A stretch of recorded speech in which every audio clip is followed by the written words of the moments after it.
Hey there, Alex Demirkin here, coming at you with an important Election Day special. As you probably know, we have about 2 weeks until Election Day, and it is a presidential election. We haven't really heard the end of that. And while it is a presidential election, it's also more than that. When you go to vote, you're not only going to be voting for the president, there are a number of other positions down the ballot. And every year, people will go, they'll fill out that first vote, and they won't have any idea who or what they're voting for beyond that. So that is what I am here to talk about. Everybody speaks about the importance of getting out to vote, exercising the right to vote, and I agree completely with that, but it's just as important to know what you're voting for and who you're voting for. And that's what we're going to do today. All right, so this video is called Decoding the 2020 Ballot, and that's what we're going to be doing today.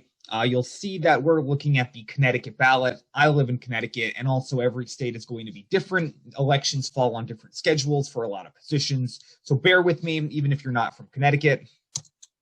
Before we jump in, though, it's important to mention when Election Day is.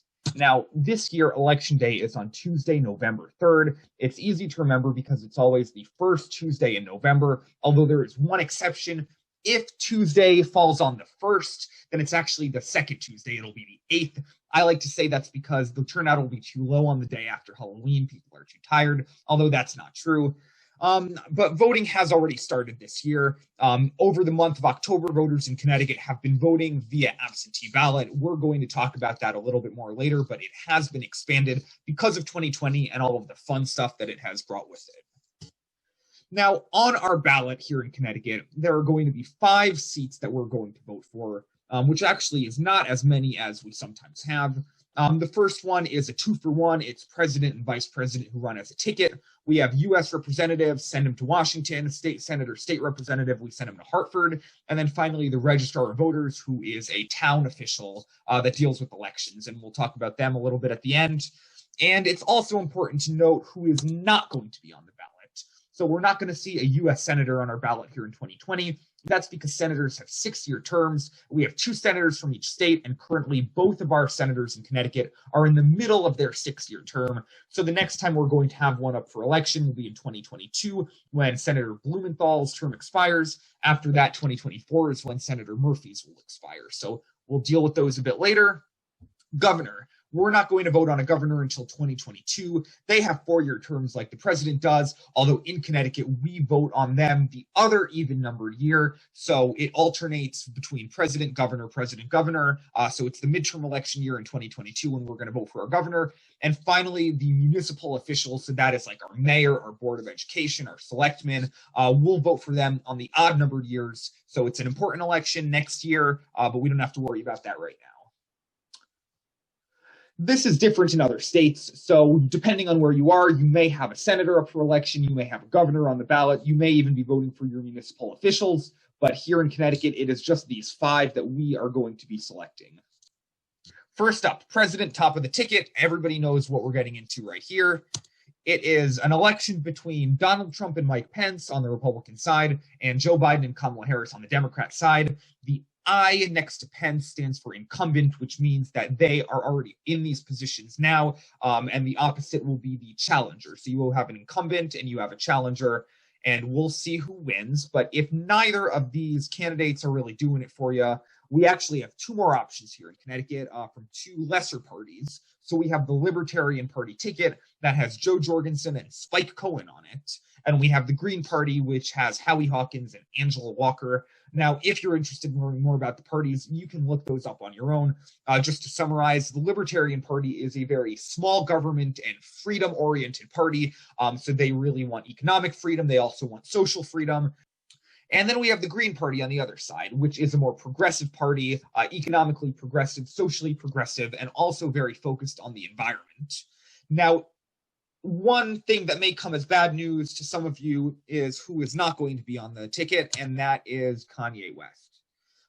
If you are a Kanye supporter, you're just going to have to write him in this year. And the way that the president gets elected is via the Electoral College. And you've definitely seen maps like this before that have the states in red and in blue, red for Republican, blue for Democrat. And this is because when we have a presidential election, it is not one big election where the highest vote getter becomes the president. It is actually 50 little elections happening in each state. And when a candidate wins a state, they win the electoral votes associated with the state, and that goes towards the total. The first person to get to 270 is the winner here. So here we have the results from 2016. Donald Trump won more electoral votes. He won more states. And then we also have Hillary Clinton, who actually won the popular vote, but that did not matter because she did not win the electoral college system. And that is why there is such controversy over the electoral college now, because some view it as being unfair, that a candidate can win without winning the most votes. On the flip side, it was set up in this way, so the really big states that have really big cities would not overwhelm the smaller states because there are so many more votes in the big ones than in the small ones. And you may be wondering, how do these numbers get associated with these states? The short answer would be that it depends on the population. So the higher the population of the state, the more electoral votes that it has. It's a little more complex, and it is actually the sum of U.S. senators that the state has and U.S. representatives that they have. So every state's going to have 2 senators, so nobody's going to have fewer than 2 electoral votes. And every state is going to have at least 1 representative, but more than that most of the time. So the sum of those 2 is going to be the number of electoral votes that the state has. Connecticut has 7, so doing some simple math, you can figure out how many representatives we send to Washington.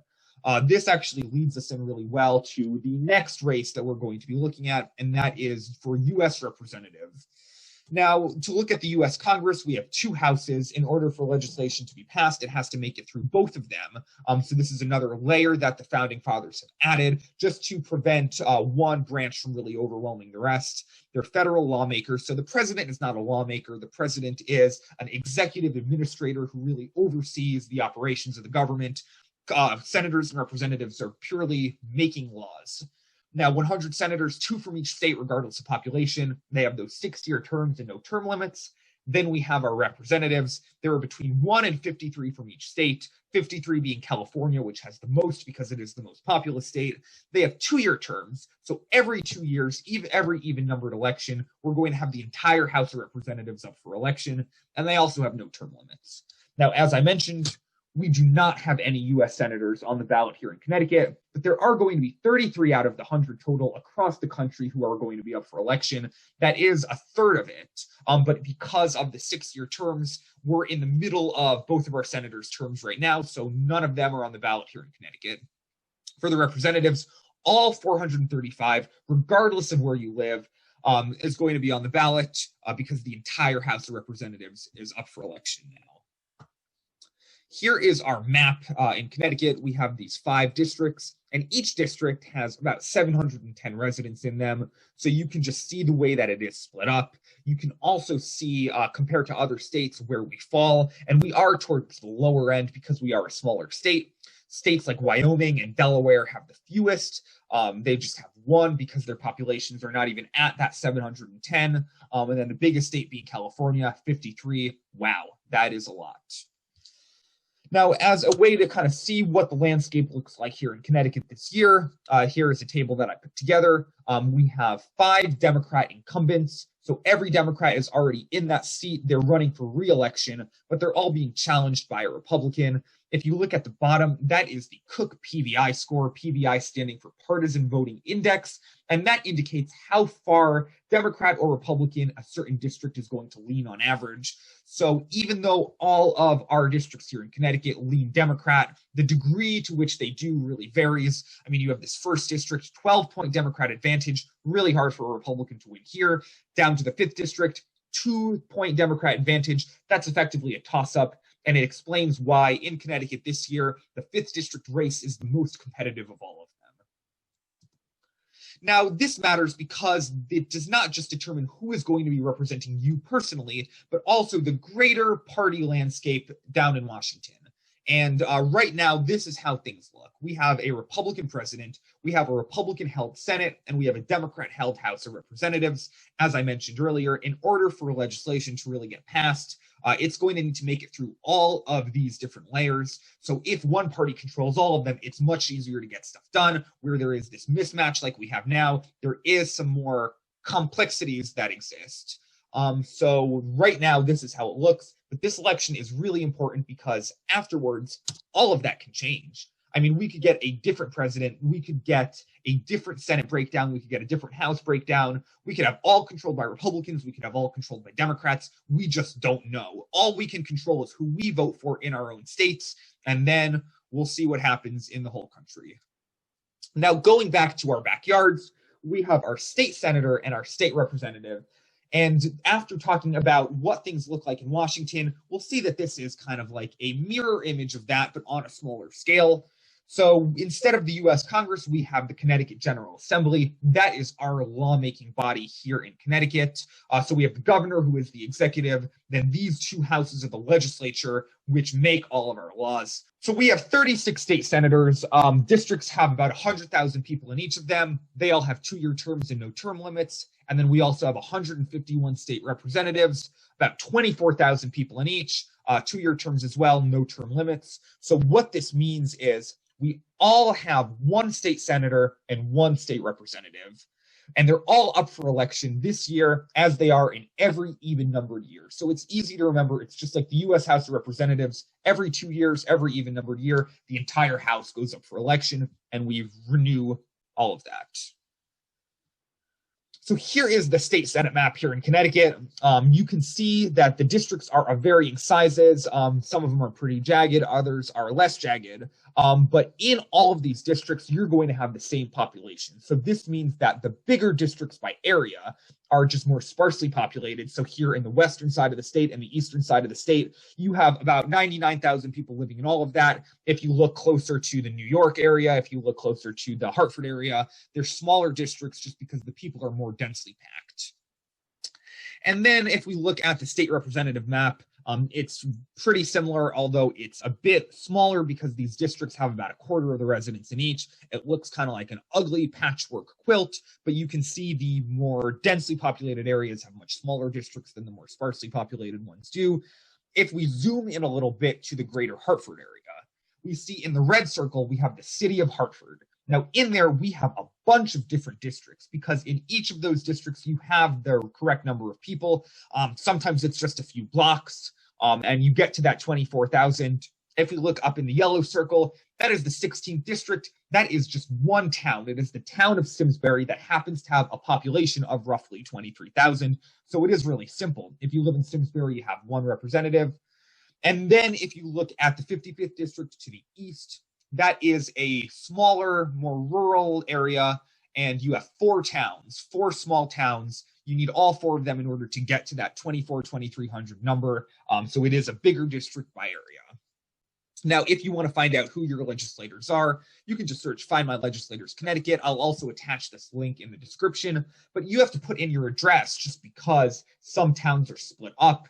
You can have one street that is in one district, another that's in a different one. So you put in your address, you'll find out who your current representatives are. You'll also find out your district number so you can go search those districts and see who both candidates are who are seeking that seat in the 2020 election and do some research to figure out who they are before you go in and vote. Now, just like we have in Washington, Hartford has a party makeup as well. So right now, this is how it looks. We have Democrats in control of everything, Democrat governor, both houses controlled by Democrats.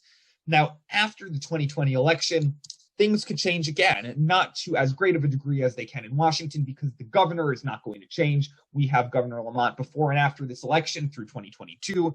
But the state Senate, state House, really up for grabs, just so you can see how much things can change in 2 years. Before this last 2018 election, this is what the distribution was. So we still had a Democrat governor, a different Democrat governor, but the state Senate was tied and the state House was split in a much more narrow way. So things can change, gaps can be widened, they can be narrowed, things can flip. Really, we never know what's going to happen here in Connecticut. Even though the Democrats have the advantage now, who knows what we'll see after Election Day. So 5th is the Registrar of Voters, and this is a bit different than the rest of the positions that we spoke about.